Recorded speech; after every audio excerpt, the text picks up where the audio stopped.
So here's an example that the book has. It's just kind of a cute example of the power of linear algebra to solve a differential equations problem. And it uses operators.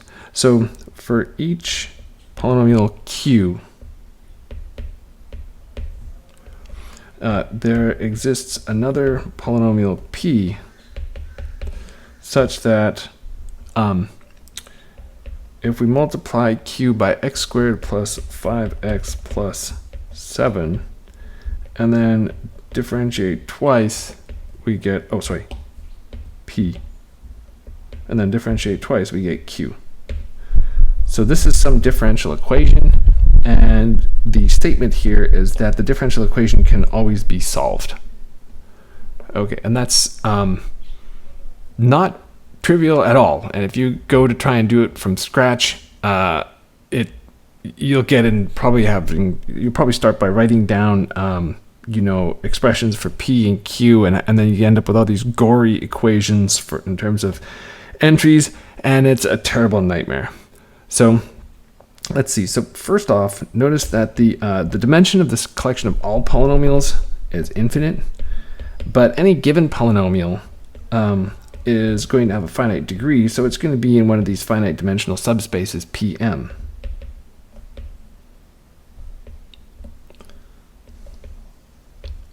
And then also notice that T is going to be an operator on Pm.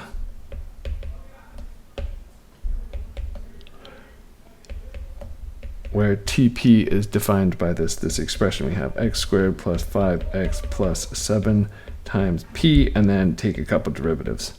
So that's a linear operator. And then notice that we multiplying by this quadratic right here raises the degree by 2. And then when we do the two derivatives,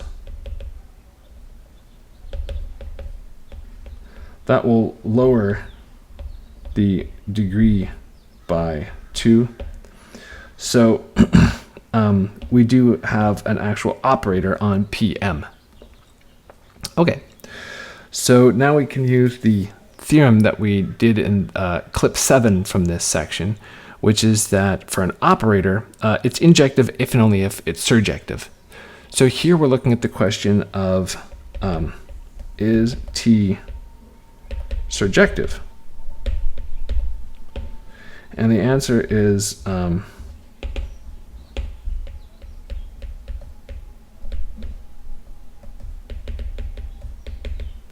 yes, because it's injective. So look, if we have a polynomial in the null space of T, then let's see, x squared plus 5x plus 7 applied to R, differentiated twice, being equal to 0. Well, let's see, so then that implies then that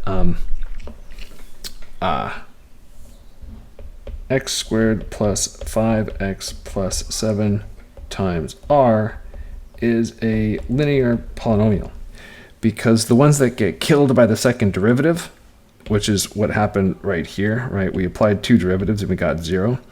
That means that it has to be a polynomial of first or 0th order. So it looks something like that.